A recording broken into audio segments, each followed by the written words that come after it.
Chapter 18. There's an entire branch of philosophy concerned with the definition of quality, known as aesthetics. Its question, what is meant by beautiful, goes back to antiquity.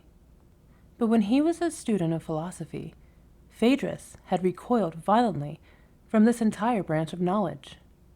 He had almost deliberately failed the one course in it he had attended and had written a number of papers subjecting the instructor and materials to outrageous attack. He hated and reviled everything. It wasn't any particular aesthetician who produced this reaction in him. It was all of them. It wasn't any particular point of view that outraged him so much as the idea that quality should be subordinated to any point of view. The intellectual process was forcing quality into its servitude, prostituting it. I think that was the source of his anger. He wrote in one paper, "These aestheticians think that their subject is some kind of peppermint bonbon they're entitled to smack their fat lips on. Something to be devoured. Something to be intellectually knifed, forked, and spooned up bit by bit with appropriate, delicate remarks, and I am ready to throw up." What they smack their lips on is the putrescence of something they long ago killed. Now, as the first step of the crystallization process, he saw that when quality is kept undefined by definition, the entire field called aesthetics is wiped out, completely disenfranchised, kaput. By refusing to define quality, he had placed it entirely outside the analytic process. If you can't define quality, there's no way you can subordinate it to any intellectual rule. These aestheticians can have nothing more to say. Their whole field, definition of quality, is gone. The thought of this completely thrilled him. It was like discovering a cancer cure. No more explanations of what art is. No more wonderful critical schools of experts to determine rationality where each composer has succeeded or failed. All of them, every last one of those know-it-alls, would finally have to shut up. This was no longer just an interesting idea. This was a dream. I don't think anyone really saw what he was up to at first.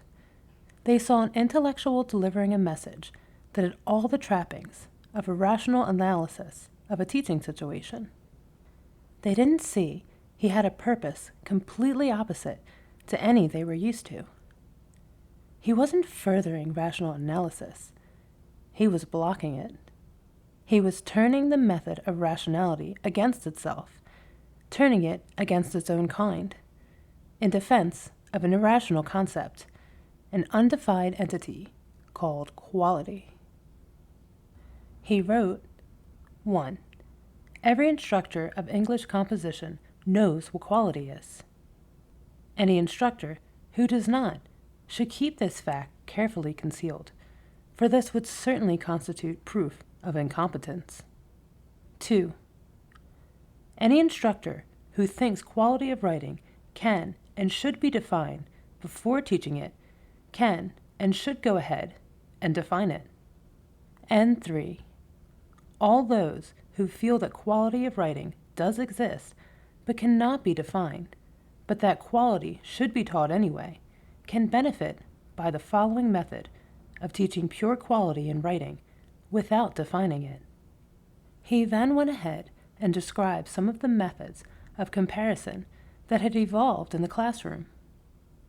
I think he really did hope that someone would come along, challenge him, and try to define quality for him. But no one ever did. However, that little parenthetic statement about the inability to define quality as proof of incompetence did raise eyebrows within the department. He was, after all, the junior member, and not really expected to provide standards quite yet for his senior's performance. His right to say as he pleased was valued, and the senior members actually seemed to enjoy his independence of thought and support him in a church-like way.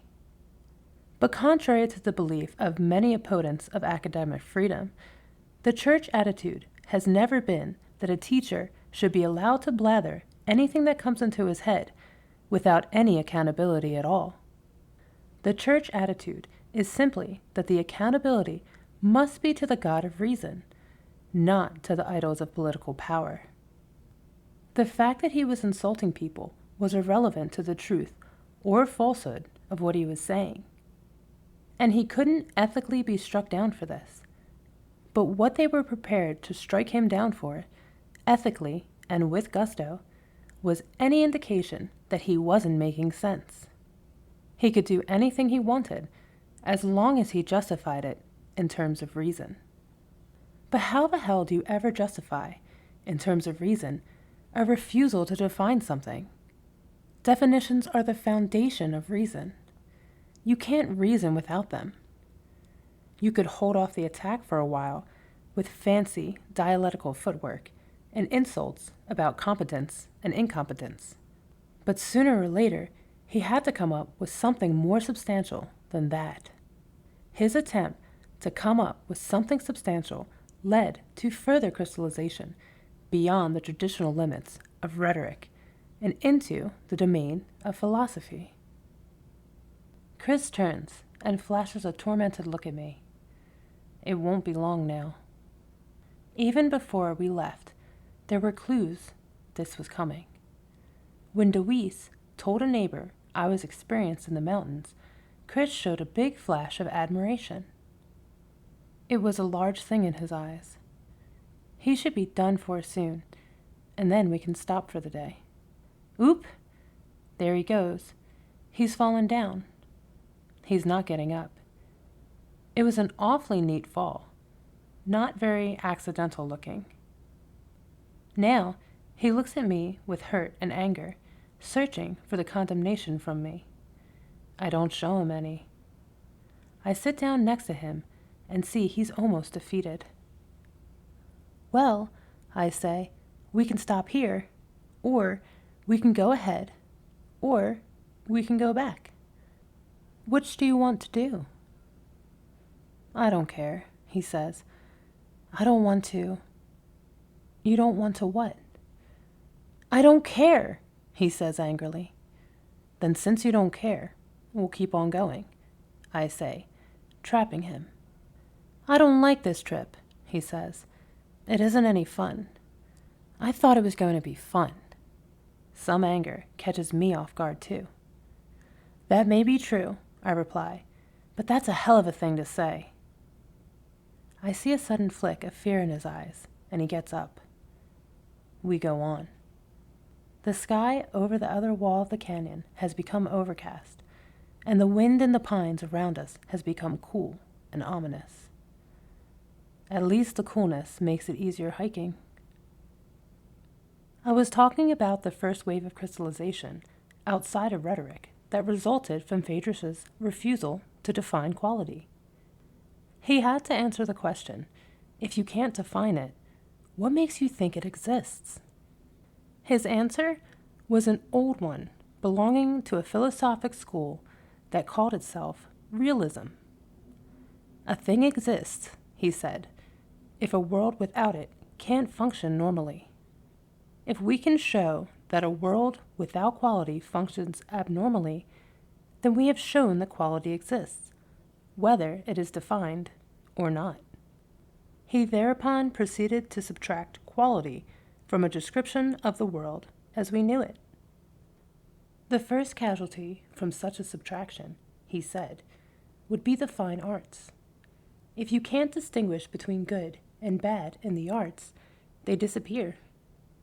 There's no point in hanging a painting on a wall when the bare wall looks just as good.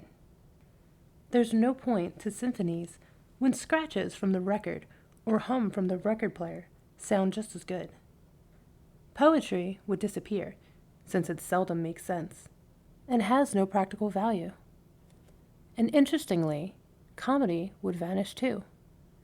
No one would understand the jokes, since the difference between humor and no humor is pure quality. Next, He made sports disappear. Football, baseball, games of every sort would vanish. The scores would no longer be a measurement of anything meaningful, but simply empty statistics, like the number of stones in a pile of gravel. Who would attend them? Who would pay? Next, he subtracted quality from the marketplace and predicted the changes that would take place. Since quality of flavor would be meaningless, supermarkets would carry only basic grains such as rice, cornmeal, soybeans, and flour, possibly also some ungraded meat, milk for weaning infants, and vitamin and mineral supplements to make up deficiencies.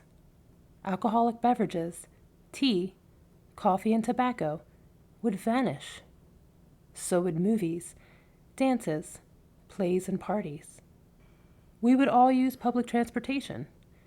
We would all wear GI shoes. A huge proportion of us would be out of work, but this would probably be temporary until we relocated in essential, non-quality work. Applied science and technology would be drastically changed, but pure science, mathematics, philosophy, and particularly logic would be unchanged. Phaedrus found this last to be extremely interesting. The purely intellectual pursuits were the least affected by the subtraction of quality. If quality were dropped, only rationality would remain unchanged. That was odd. Why would that be? He didn't know, but he did know that by subtracting quality from a picture of the world as we know it, he'd revealed a magnitude of importance of this term he hadn't known was there. The world can function without it, but life would be so dull as to be hardly worth living. In fact, it wouldn't be worth living. The term worth is a quality term. Life would just be living without any values or purpose at all. He looked back over the distance this line of thought had taken him and decided he'd certainly proved his point. Since the world obviously doesn't function normally when quality is subtracted, quality exists, whether it's defined or not. After conjuring up this vision of a qualityless world, he was soon attracted to its resemblance to a number of social situations he had already read about. Ancient Sparta came to mind, Communist Russia and her satellites, Communist China, the Brave New World of Aldous Huxley, and the 1984 of George Orwell. He also remembered people from his own experience who would have endorsed this qualityless world, the same ones who tried to make him quit smoking. They wanted rational reasons for his smoking and, when he didn't have any, acted very superior, as though he lost face or something. They had to have reasons and plans and solutions for everything. They were his own kind, the kind he was now attracting. And he searched for a long time for a suitable name to sum up just what characterized them, so as to get a handle on this qualityless world. It was intellectual primarily, but it wasn't just intelligence that was fundamental. It was a certain basic attitude about the way the world was, a presumptive vision that it ran according to laws, reason, and that man's improvement lay chiefly through the discovery of these laws of reason and application of them towards satisfaction of his own desires. It was this faith that held everything together. He squinted at this vision of a qualityless world for a while, conjured up more details, thought about it, and then squinted some more, and thought about it some more, and then finally circled back to where he was before. Squareness. That's the look. That sums it. Squareness. When you subtract quality, you get squareness. Absence of quality is the essence of squareness. The wave of crystallization rolled ahead. He was seeing two worlds simultaneously.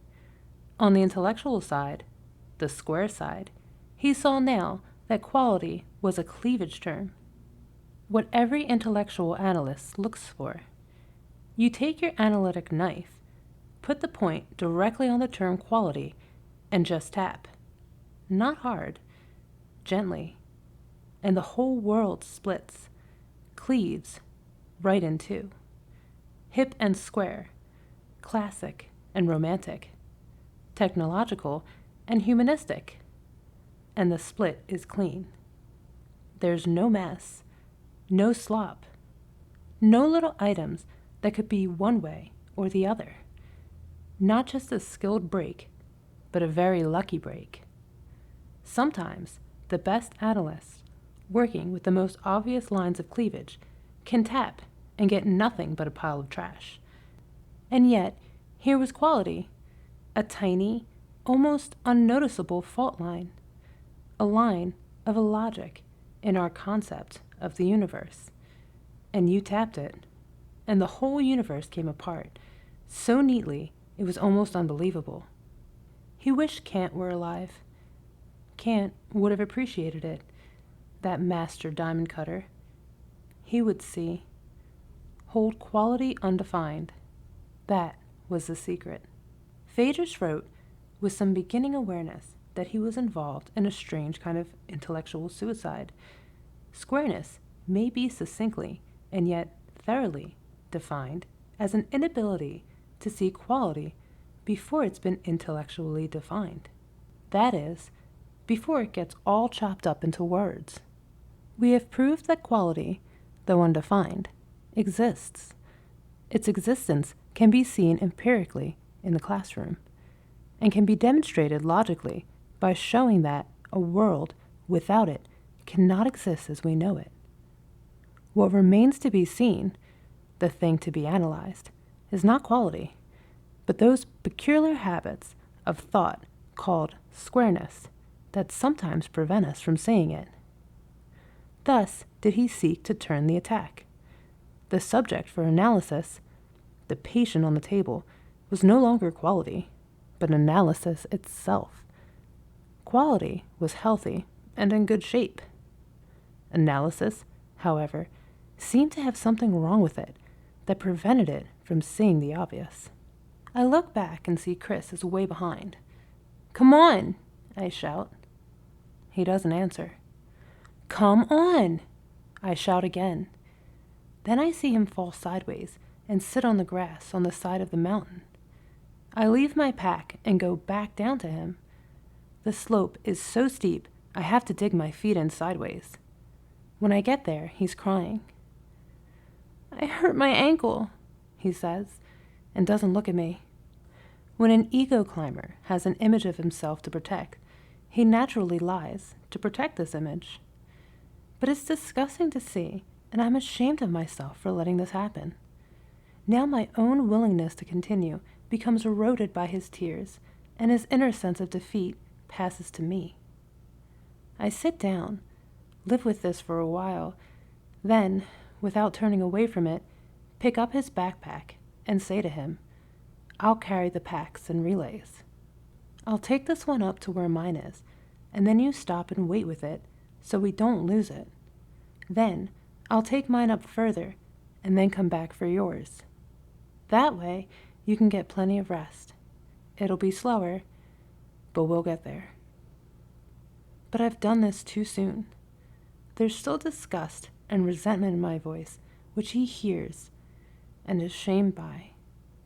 He shows anger, but says nothing, for fear he'll have to carry the pack again, just frowns and ignores me while I relay the packs upward. I work off the resentment at having to do this by realizing that it isn't any more work for me, actually, than the other way. It's more work in terms of reaching the top of the mountain, but that's only the nominal goal. In terms of the real goal, putting in good minutes, one after the other, it comes out the same. In fact, better. We climb slowly upward, and the resentment leaves. For the next hour, we move slowly upward. I carry the packs and relays to where I locate the beginning trickle of a stream. I send Chris down for water in one of the pans, which he gets. When he comes back, he says, "Why are we stopping here? Let's keep going." This is probably the last dream we'll see for a long time, Chris. And I'm tired. Why are you so tired? Is he trying to infuriate me? He's succeeding. I'm tired, Chris, because I'm carrying the packs. If you're in a hurry, take your pack and go up ahead. I'll catch up with you. He looks at me with another flicker of fear, then sits down. I don't like this, he says, almost in tears. I hate this. I'm sorry I came. Why did we come here? He's crying again. Hard. I reply, you make me very sorry too. You better have something for lunch. I don't want anything. My stomach hurts. Suit yourself. He goes off a distance and picks a stem of grass and puts it in his mouth. Then he buries his face in his hands. I make lunch for myself and have a short rest. When I wake up again, he's still crying. There's nowhere for either of us to go. Nothing to do but face up the existing situation. But I really don't know what the existing situation is. Chris, I say finally. He doesn't answer. Chris, I repeat. Still no answer. He finally says, belligerently, what? I was going to say, Chris, that you don't have to prove anything to me. Do you understand that? A real flash of terror hits his face. He jerks his head away violently. I say, you don't understand what I mean by that, do you? He continues to look away and doesn't answer. The wind moans through the pines. I just don't know. I just don't know what it is. It isn't just YMCA egotism that's making him this upset. Some minor thing reflects badly on him, and it's the end of the world. When he tries to do something and doesn't get it just right, he blows up or goes into tears. I settle back in the grass and rest again. Maybe it's not having answers that's defeating both of us. I don't want to go ahead because it doesn't look like any answers ahead. None behind either. Just lateral drift. That's what it is between me and him. Lateral drift. Waiting for something. Later, I hear him prow at the knapsack. I roll over and see him glaring at me. Where's the cheese? He says, the tone still belligerent. But I'm not going to give in to it. Help yourself, I say. I'm not waiting on you. He digs around and finds some cheese and crackers. I give him my hunting knife to spread the cheese with. I think what I'm going to do, Chris, is put all that heavy stuff in my pack and the light stuff in yours. That way, I won't have to go back and forth with both packs. He agrees to this and his mood improves. It seems to have solved something for him. My pack must be about 40 or 45 pounds now, and after we've climbed for a while, an equilibrium establishes itself at about 1 breath for each step. We come to a rough grade, and it changes to 2 breaths per step. At one bank, it goes to 4 breaths per step. Huge steps, almost vertical, hanging onto the roots and branches. I feel stupid because I should have planned my way around this. The aspen staves come in handy now, and Chris takes some interest in the use of his. The packs made you top-heavy, and the sticks are good insurance against toppling over. You plant 1 foot, plant the staff, then swing on it, up, and take 3 breaths. Then plant the next foot, plant the staff, and swing up. I don't know if I've got any more Chatigua left in me today. My head gets fuzzy about this time in the afternoon. Maybe I can establish one overview and let it go for today. Way back, long ago, when we first set out on this strange voyage, I talked about how John and Sylvia seemed to be running from some mysterious death force that seemed to them to be embodied in technology, and that there were many others like them. I talked for a while about how some of the people involved in technology seemed to be avoiding it too. An underlying reason for this trouble was that they saw it from a kind of groovy dimension that was concerned with the immediate surface of things, whereas I was concerned with the underlying form. I call John's style romantic, mine classic. His was, in the argot of the 60s, hip. Mine was square. Then we started going into this square world to see what made it tick. Data, classifications, hierarchies, cause and effect, and analysis were discussed, and somewhere along there was some talk about a handful of sand, the world of which we're conscious, taken from the endless landscape of awareness around us. I said a process of discrimination goes to work on this handful of sand and divides it into parts. Classical, square understanding is concerned with the piles of sand and the nature of the grains and the basis for sorting and interrelating them. Phaedrus's refusal to define quality in terms of this analogy was an attempt to break the grip of the classical sand-sifting mode of understanding and find a point of common understanding between the classic and romantic worlds. Quality, the cleavage term between hip and square, seemed to be it. Both worlds used the term. Both knew what it was. It was just that the romantic left it alone and appreciated it for what it was, and the classic tried to turn it into a set of electrical building blocks for other purposes. Now, with the definition blocked, the classic mind was forced to view quality as the romantic did, undistorted by thought structures. I'm making a big thing out of all of this, these classical romantic differences, but Phaedrus didn't. He wasn't really interested in any kind of fusion differences between these two worlds. He was after something else. His ghost. In the pursuit of this ghost, he went on to wider meanings of quality, which drew him further and further to his end. I differ from him in that I have no intention of going on to that end. He just passed through this territory and opened it up. I intend to stay and cultivate it and see if I can get something to grow. I think that the referent of a term that can split a word into hip and square, classic and romantic, technological and humanistic, is an entity that can unite a world already split along those lines into one.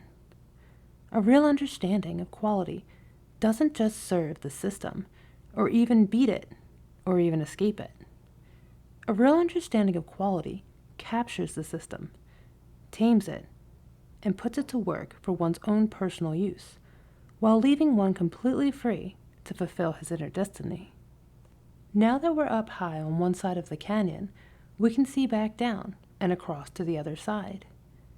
It's as steep there as it is here, a dark mat of greenish-black pines going up to the high ridge. We can measure our progress by sighting against it at what seems like a horizontal angle. That's all the quality talk for today, I guess, thank goodness. I don't mind the quality. It's just that all the classical talk about it isn't quality. Quality is just a focal point around which a lot of intellectual furniture is getting rearranged. We stop for a break and look down below. Chris's spirits seem to be better now, but I'm afraid it's the ego thing again. Look how far we've come, he says. We've got a lot further to go. Later on, Chris shouts to hear his echo and throws rock down to see where they fall. He's starting to get almost cocky, so I step up the equilibrium to where I breathe at a good swift rate, about 1.5 times our former speed. This sobers him up somewhat, and we keep on climbing. By about 3 in the afternoon, my legs start to get rubbery, and it's time to stop. I'm not in very good shape. If you go on after that rubbery feeling, you start to pull muscles, and the next day is agony. We come to a flat spot, a large knoll protruding from the side of the mountain. I tell Chris this is it for today. He seems satisfied and cheerful. Maybe some progress has been made with him after all. I'm ready for a nap, but clouds have formed in the canyon that appear ready to drop rain. They filled in the canyon so that we can't see the bottom and can just barely see the ridge on the other side. I break open the packs and get the tent halves out, army ponchos, and snap them together. I take a rope and tie it between the two trees, then throw the shelter halves over it. I cut some stakes out of shrubs with the machete and pound them in, then dig a small trench with the flat end of the machete around the tent to drain away any rainwater. We just got everything inside when the first rain comes down. Chris is in high spirits about the rain. We lie on our backs in the sleeping bags and watch the rain come down and hear its popping sound on the tent. The forest has a misty appearance, and we both become contemplative and watch the leaves of the shrubs jolt when struck by raindrops, and jolt a little ourselves when a clash of thunder comes down, but feel happy that we're dry when everything around us is wet. After a while, I reach into my pack for the paperback by Thoreau, find it, and have to strain a little to read it to Chris in the gray, rainy light. I guess I've explained that we've done this with other books in the past, advanced books that he wouldn't normally understand. What happens is, I read a sentence, he comes up with a long series of questions about it, and then, when he's satisfied, I read the next sentence. We do this with Thoreau for a while, but after a half an hour, I see to my surprise and disappointment that Thoreau isn't coming through. Chris is restless, and so am I. The language structure is wrong for the mountain forest we're in. At least, that's my feeling. The book seems tame and cloistered, something I'd never have thought of Thoreau, but there it is. He's talking to another situation, another time, just discovering the evils of technology rather than discovering the solution. He isn't talking to us. Reluctantly, I put the book away again, and we're both silent and meditative. It's just Chris and me, and the forest, and the rain. No books can guide us anymore. Pans we've set outside the tent begin to fill up with rainwater, and later, when we have enough, we pour it all together in a pot and add some cubes of chicken bouillon and heat it over a small sterno stove. Like any food or drink after a hard climb in the mountains, it tastes good. Chris says, I like camping with you better than with the Sutherlands. The circumstances are different, I say. When the bouillon is gone, I get out a can of pork and beans and empty it into the pot. It takes a long time to heat up, but we're in no hurry. It smells good, Chris says. The rain has stopped, and just occasional drops pat down on the tent. I think tomorrow will be sunny, I say. We pass the pot of pork and beans back and forth, eating from opposite sides. Dad, what do you think about all the time? You're always thinking, all the time. Oh, all kinds of things. What about? Oh, about the rain, and about troubles that can happen, and about things in general. What things? Oh, about what it's going to be like for you when you grow up. He's interested. What's it going to be like?